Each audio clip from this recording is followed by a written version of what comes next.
سنوات اللي بدي أعمل مسلم عم بتنكر ليسوع مع احترامي لكل الأديان. Vous avez un chien? Oui, non. Il y a des rats. Ah, rat. Oui, plusieurs rats. ما عم تجي أبدا غتسلي واقفة. Nous étions 2 millions de chrétiens au Liban et bientôt il n'y aura plus personne. Le Liban, si jamais les chrétiens partent, on sait très bien que ce sera un pays qui sera à feu et à sang.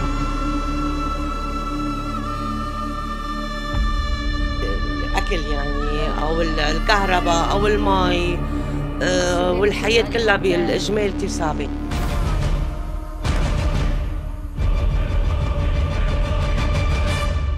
Amen. Amen. Regardez la taille de cette statue de la Vierge Marie. On n'est pas à Rocamadour ni à Lourdes, mais bien à Beyrouth au Liban. Elle vous donne une idée de la dévotion qu'ont les Libanais chrétiens pour la Vierge et en général pour Jésus-Christ et la religion chrétienne. Le Liban est le pays des chrétiens d'Orient. Car contrairement aux autres pays du Moyen-Orient, ils n'y sont pas une minorité, du moins du point de vue politique, car démographiquement, leur nombre ne cesse de dégringoler. Et leur fuite hors du pays s'accélère de jour en jour. Le Liban est touché par de nombreuses crises, qu'elles soient politiques, économiques, bancaires, financières, avec une monnaie qui chute et un coût de la vie qui explose. Ce qui était la Suisse du Moyen-Orient est aujourd'hui un État failli et divisé. Frappé par la guerre en 1975 et par des crises migratoires palestiniennes puis syriennes, la situation est aujourd'hui catastrophique. Les chrétiens du Liban, déjà dispersés à travers le monde après la famine organisée par les Ottomans en 1915, continuent aujourd'hui à quitter le pays. Ils peuplaient le mont Liban, portaient l'économie, les banques, les écoles, le port de Beyrouth, et ils incarnaient l'élite d'un pays occidentalisé, érudit et prospère. Les chrétiens du Liban perdent désormais tout espoir de voir se relever leur pays, et la jeunesse émigre en masse dans l'espoir de s'offrir un meilleur avenir. Dans ce reportage, nous allons vous faire découvrir qui sont les chrétiens du Liban, comment ils luttent pour rester sur cette terre qu'ils habitent depuis près de 2000 ans, pourquoi leur disparition changerait la face du Levant et comment une ONG comme SOS Chrétiens d'Orient se bat pour qu'ils puissent rester sur la terre de leurs ancêtres.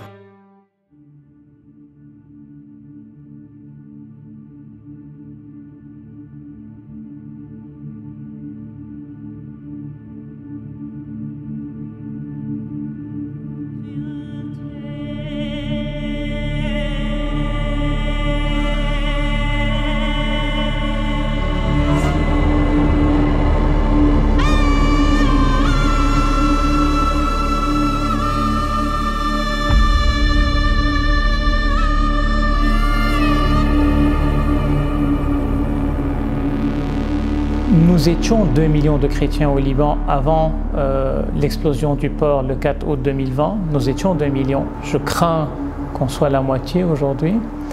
Donc les réfugiés syriens sont 2 fois plus nombreux que nous. On doit savoir aussi qu'il y a à peu près une naissance libanaise sur 5 naissances actuellement au Liban. Et je dis une naissance libanaise, pas chrétienne. Alors, donc voilà, donc les chrétiens ne représentent plus rien du tout dans leur propre pays. Je suis professeur d'université et j'ai 50 jeunes diplômés par an. Alors sur les 50, il en reste parfois 2 ou 3 au Liban, parfois personne. C'est-à-dire que dès qu'ils sont diplômés, ils ont déjà une bourse pour aller faire un Master 2 en Occident. Et ils ne reviendront jamais. Aujourd'hui, dans la société chrétienne, il y a très peu de personnes âgées entre 20 et disons 45 ans. C'est une population qui va vieillir extrêmement vite, on va s'en rendre compte dans une vingtaine d'années et bientôt il n'y aura plus personne. Et ça c'est gravissime parce que nous sommes face à un génocide blanc, si on veut appeler ça comme ça. Ce sont les génocides qui travaillent sur un changement de population par l'exode, par l'émigration, pas par le sang. Et là il faut réagir.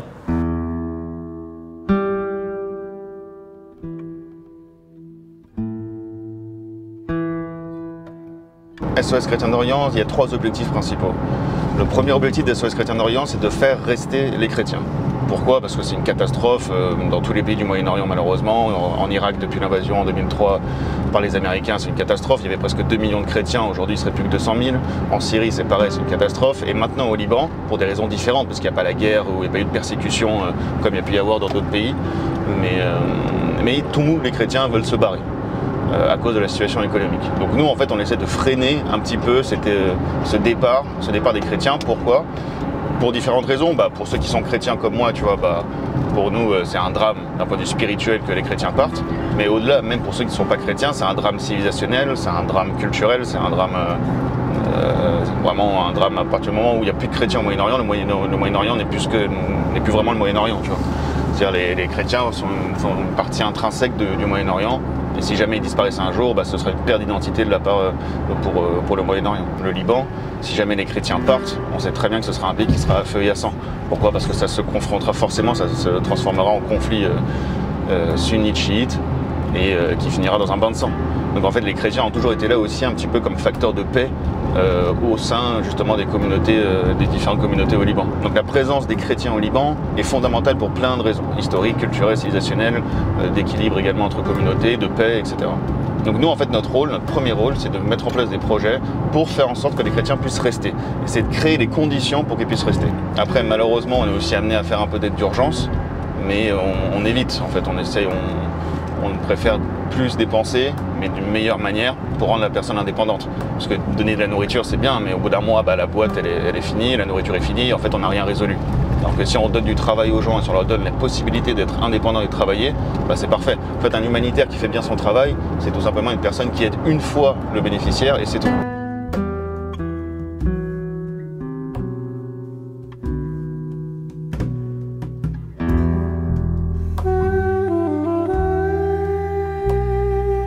Aujourd'hui, on se retrouve dans un petit village qui s'appelle Mazmouria. Mazmouria, c'est un petit village de la région du Chouf. Le Chouf, en fait, c'est une des régions du Liban qui se trouve au sud de Beyrouth, pas très loin, à 1 heure en voiture.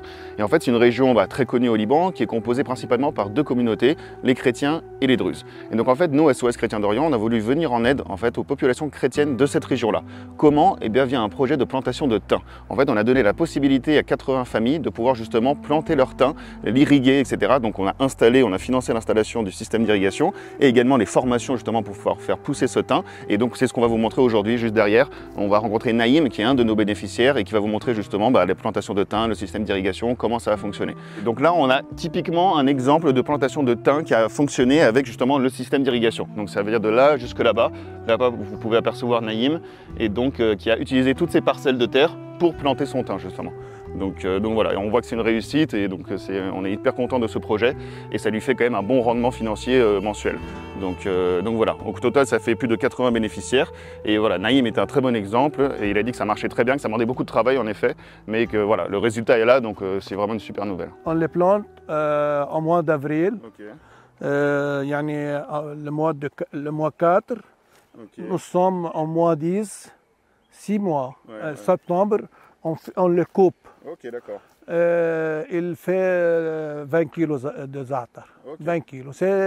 Semaine prochaine, on a une grande quantité. Okay. Parce que chaque plante, comme ça. Okay. Donc c'est un bon rendement alors? C'est un bon rendement. Okay.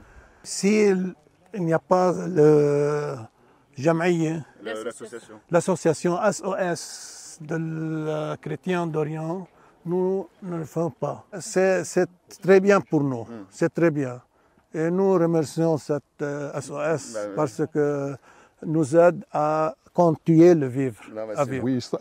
We created an association.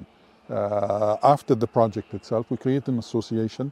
All those 60 people involved in the za'atar plantation are working together to start that small plant. Okay, this is why they rely on the za'atar plantation so they could make some income. It was the first in the Chouf region, to be honest. Yes. I mean, I'm talking about the Christian side. I want to be more specific, the Christian side. The Druze, they have a lot of projects. They have a lot of donors are helping them. But it's the first, thanks to Arthur and Karen, the first project for the Christian we had here in the Chouf.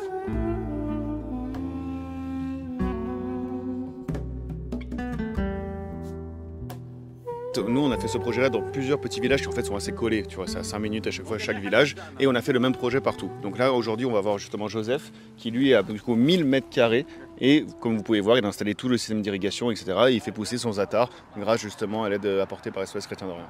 أعطوني الخزان ماي وطرمبة هون في طرمبة مخبية أنا أحسن ما حدا يجي يسرقها بالليل والمبريش والهودي بالشتاء تعملي بالشتاء.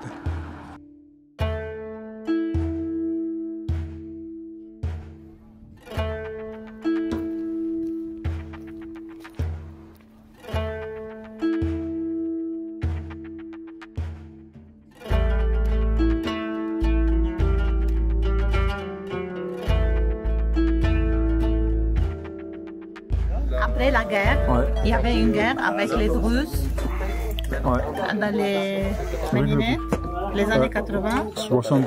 76, depuis l'année 1976. Et on a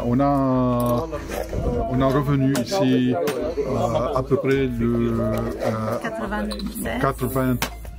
94. Et qu'est-ce qui avait provoqué la guerre avec les Druzes? C'était pour quelle raison? C'était la religion, peut-être. La religion. Car on était chrétiens et ils sont de Druzes, c'est pour ça. Et ça se passe comment maintenant pour les chrétiens ici? C'est joli, c'est joli. C'est facile, No, it's going well. It's going well nowadays with the Druze. They realize the problem not the Christian, the problem is somewhere else. Okay. Was fighting here. I mean against the Druze. Okay. His father passed away here. He's a martyr. Okay. His father, I mean, he was killed by the Druze here.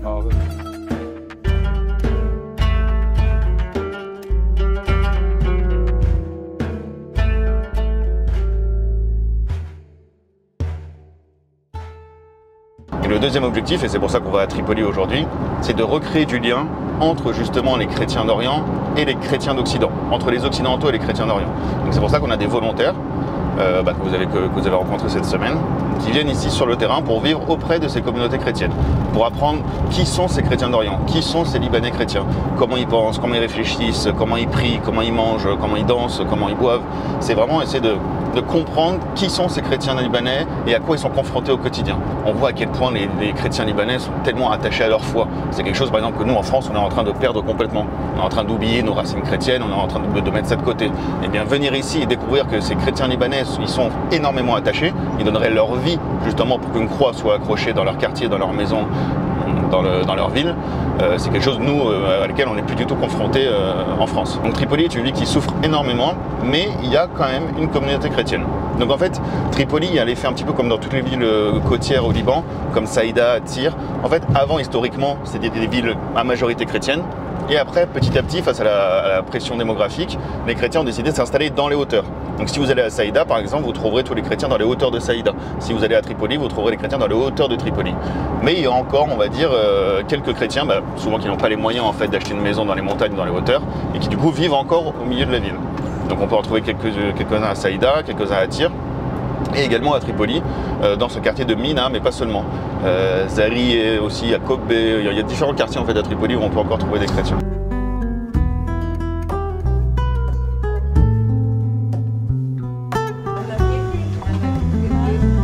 Bonjour, enchanté.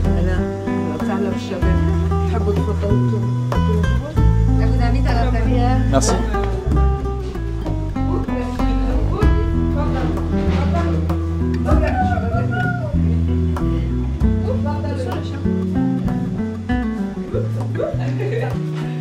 Vous avez combien d'électricité, combien d'heures d'électricité par jour ici?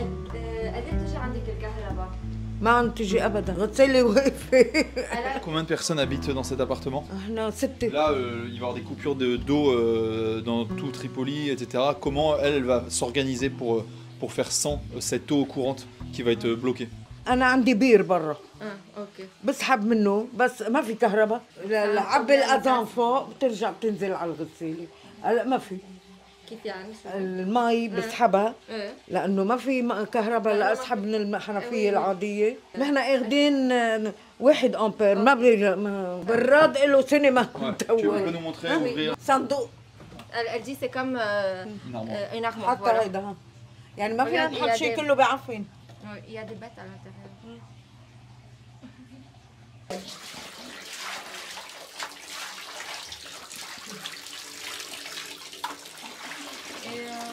les conditions de vie étaient déjà difficiles, j'imagine, dans un appartement petit. Oui. Comment c'est maintenant avec toutes ces pénuries? شو بدنا نعمل؟ ما في بإيدنا شيء وما في غير ابني هو اللي عم يشتغل وعندي واحد مريض جوا.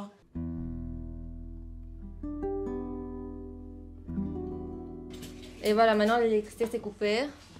Ouais, donc là c'est le quotidien de... On vient d'assister à une coupure de courant là. الاشتراك هلا ما بتجي قبل الخمسة. أهلا وسهلا. Merci.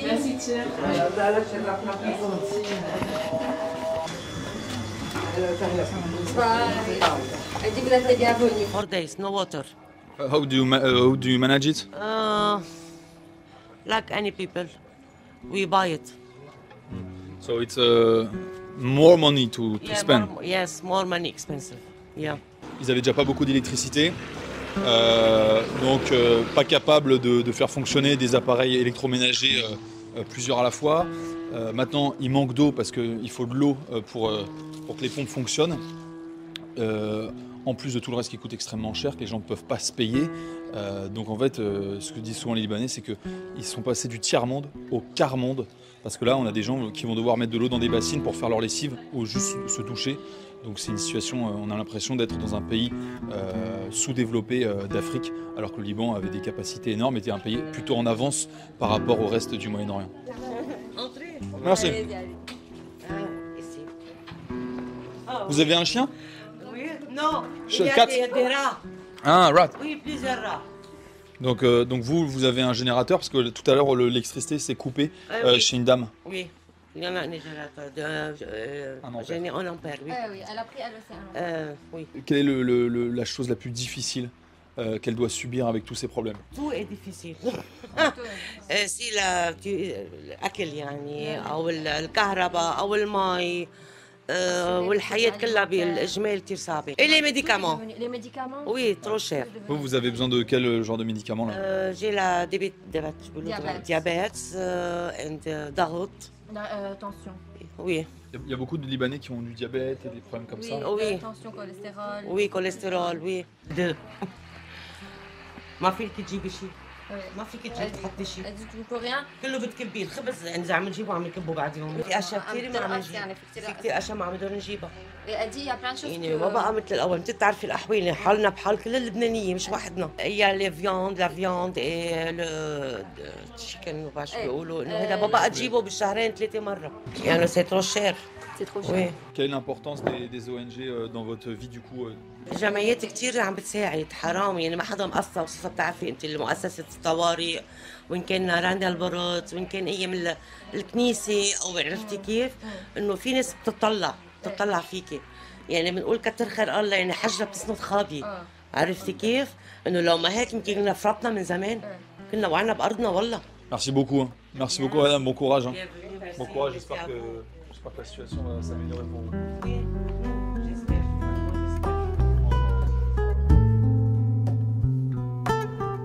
Donc en fait, les volontaires vivent au milieu d'eux et travaillent avec eux. Qu'est-ce qu'ils font comme travail? Et les volontaires en fait font 3 types d'activités différentes. Le premier, c'est le travail manuel. Donc en fait, les volontaires vont aider d'un point de vue manuel ces familles chrétiennes au quotidien. Donc ça peut être réparation d'appartements explosés à cause de qui ont été détruits à cause de l'explosion du 4 août à Beyrouth.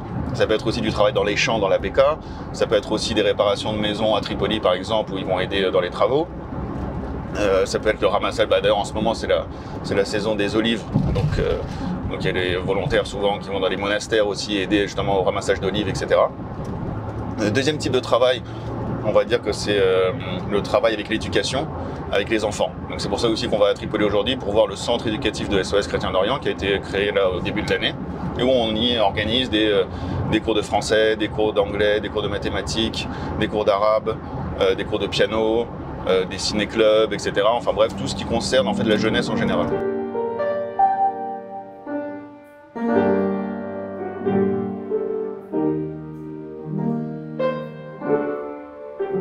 Je donne des cours de piano à des enfants qui ont entre 5 ans et j'ai même des grands qui ont 20 ans.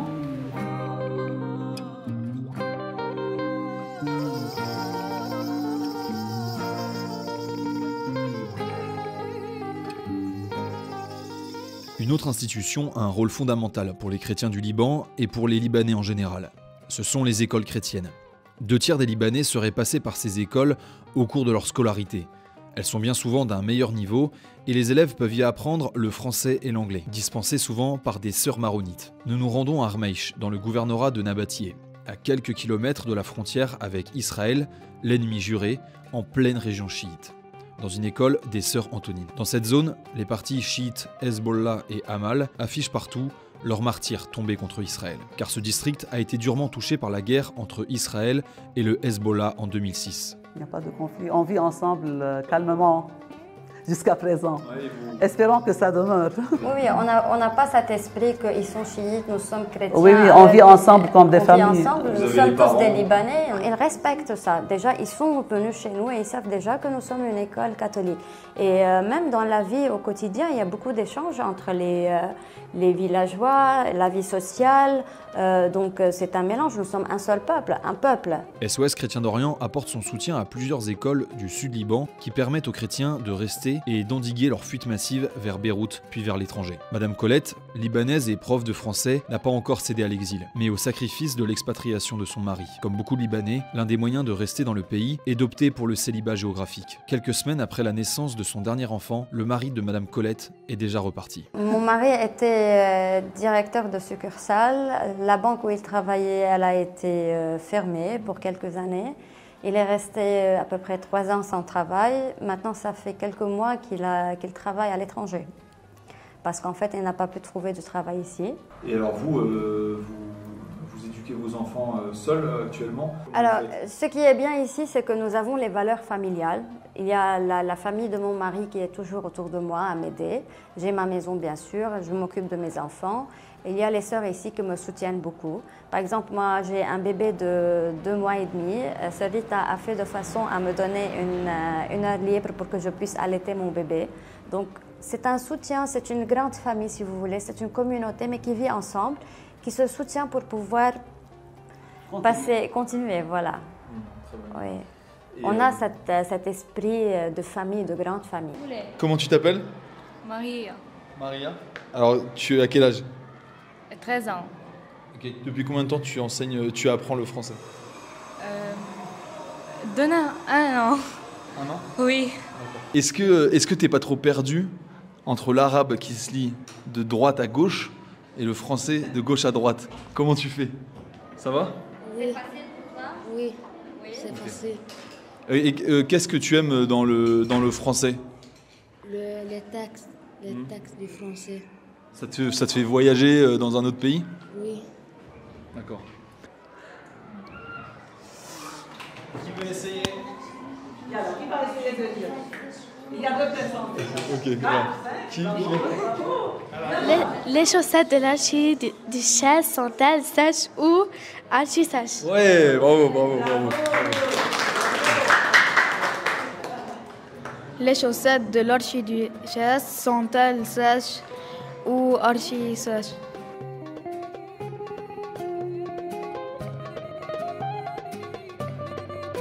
On va rencontrer Maya Habib Hafez à Tripoli. Pourquoi Maya? Parce qu'en fait elle est la présidente de la fondation Al-Tawarek.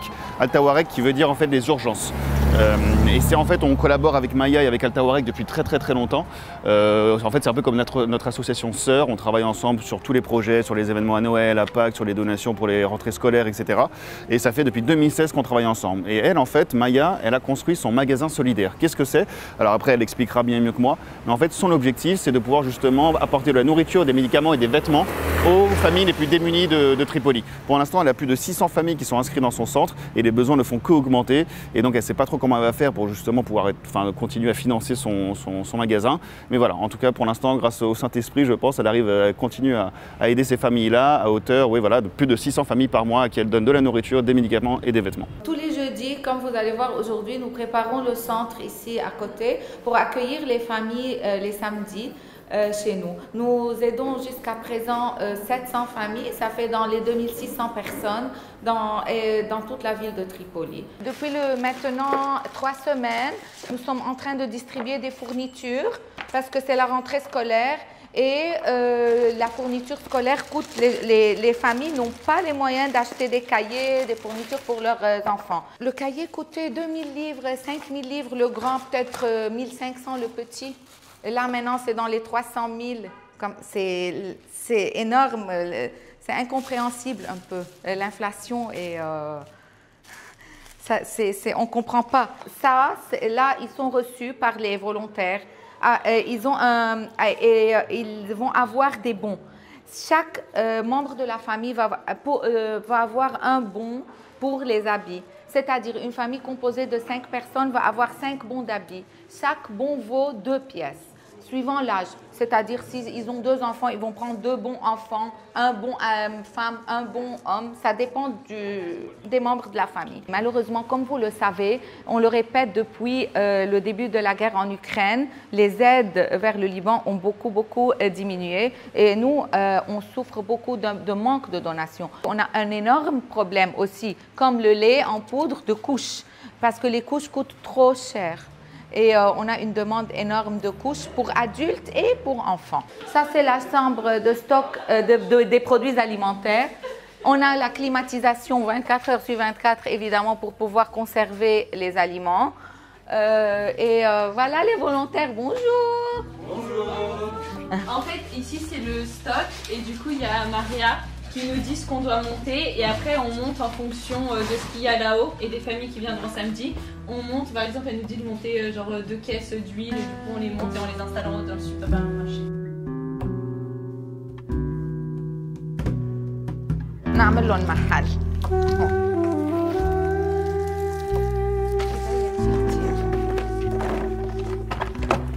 Ok. Merci Nivine. Voilà. Ça, c'est la pharmacie en tant que médicament. Gérée par, comme je vous ai dit, la pharmacienne diplômée qui va donner les médicaments suivant une ordonnance médicale récente. À part les médicaments chroniques, comme je vous ai dit, parce qu'on a les fichiers. Si jamais on connaît le cas, elle donne des médicaments chroniques parce qu'elle sait, elle est sûre que cette personne les utilise d'une façon chronique.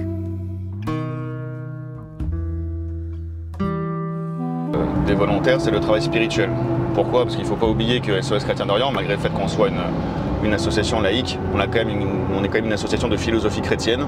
Et donc pour nous, c'est très important quand les volontaires partent avec SOS de découvrir la chrétienté orientale. Okay. Pourquoi? Parce qu'elle est très variée et très intéressante. Nous, en France, on est tous, enfin tous, on n'est plus que 2-3%, mais on est tous catholiques latins. Donc en fait, on en adopte tous le même rite. Alors qu'ici, au Liban, on a des Grecs orthodoxes, des Grecs catholiques, on a des Maronites, on a des Chaldéens, on a des Syriaques orthodoxes catholiques, on a des Arméniens catholiques et orthodoxes. Il y a toute une variété en fait de rites religieux qui est passionnante et dont on pousse les volontaires à s'intéresser.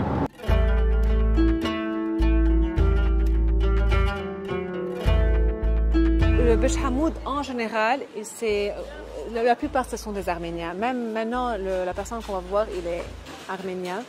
Et oui, ils ont voulu, après le génocide, ils sont venus au Liban. C'est-à-dire, ils sont arméniens, mais ils sont vraiment libanais parce qu'ils sont venus, ils ont vécu toute leur vie ici. En fait, les Libanais, comme tu as dit, ils sont divisés en plusieurs rites. Tu as les orthodoxes, tu as les maronites et tu as aussi les arméniens. Et chacun a leur rite et chacun a leur église. Donc on est trop ouverts, donc chacun a son rite, chacun a sa messe. On est ouvert à tous, on n'a pas de problème et tout. Et même, tu sais, comme tu as dit aussi, il y a les musulmans. Donc les musulmans, ils ont leur région et les chrétiens, ils ont leur région à Beyrouth. Alors, en général, quand vous rendez visite comme ça, Marie, c'est la discussion aussi, c'est pas juste de l'aide alimentaire, oui. De l'aide, je sais pas, sanitaire, c'est aussi discuter avec les gens, oui, nouer des liens. Oui, en fait, l'important, comme je t'ai dit, c'est de les aider au long terme pour qu'ils ne soient pas dépendants de nous. Mais bien sûr, c'est une relation aussi entre liens, surtout entre chrétiens d'Orient et les chrétiens d'Occident, pour créer ce lien entre nous. Et aussi, ils savent très bien, les familles, on est là pour eux, on prie pour eux. Ça, c'est le plus important des trucs, parce que sinon, on ne peut pas aider. Nous, exceptionnellement, on l'a aidé pendant 8 mois, parce que c'est un cas spécial.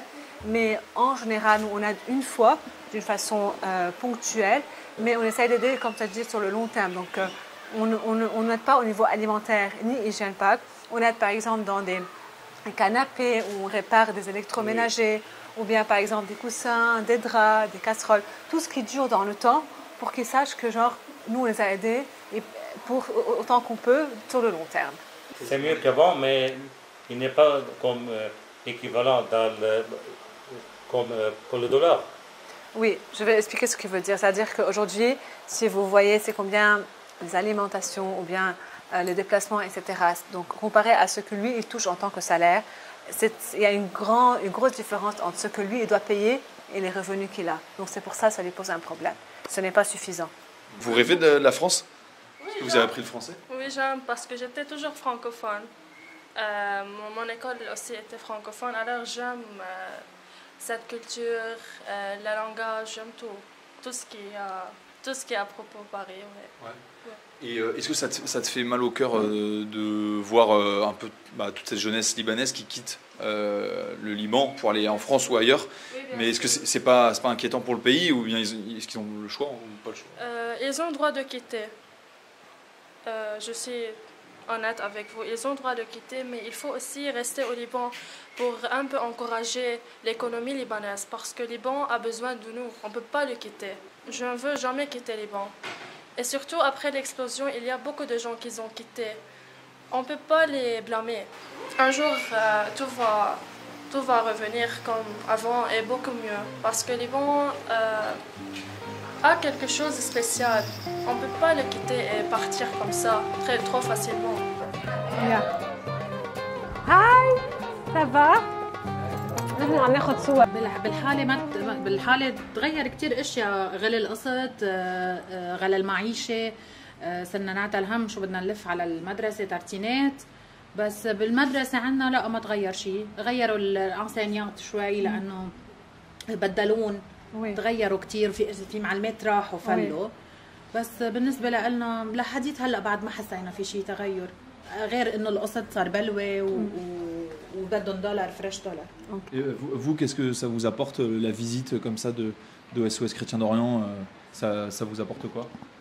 Nous apporte des lits pliés, des lits pliants, des habillements, des habits, quoi encore? Des chaussettes, des t-shirts, des jeans pour les enfants. Et pour nous aussi des matelas ou des lits pliants ou quoi encore, et de médicaments à 6 mois. Il nous a amené des médicaments à 6 mois. Et le soutien moral, ça compte beaucoup aussi? Oui, ça coûte très beaucoup. جورج بيشتغل يعني ماكسيموم بيلحق 3 ملايين بالشهر، ما بيلحق أكتر 3 millions. Donc vous pouvez un peu comprendre que par rapport au salaire d'un individu au Liban, par rapport à ce qu'il doit payer, on n'arrive même pas au quart. حقدر أعلمهم يمكن هيدا السنة الجاية ما رح أقدر.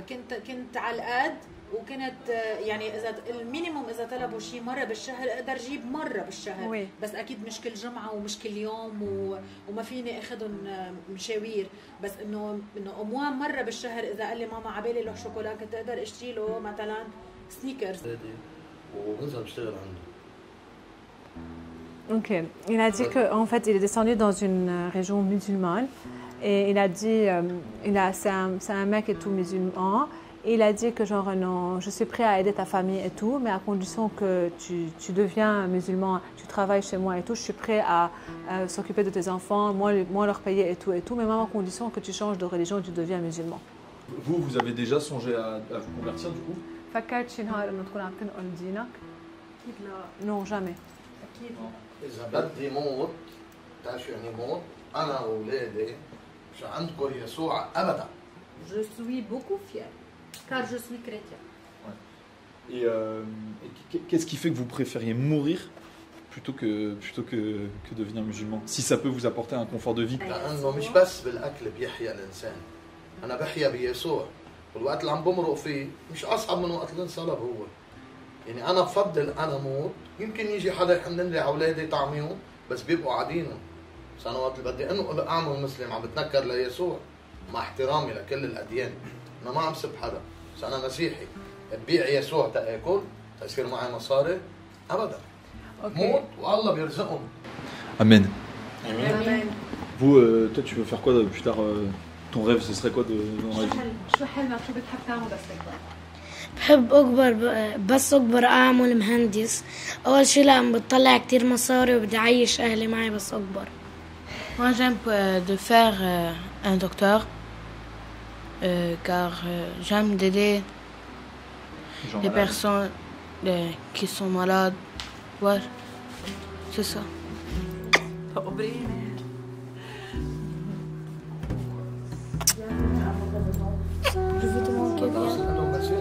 Il vous dit merci beaucoup et sorry pour le dérangement. On t'a vu du coup très ému. Ouais. Comment tu trouves la force?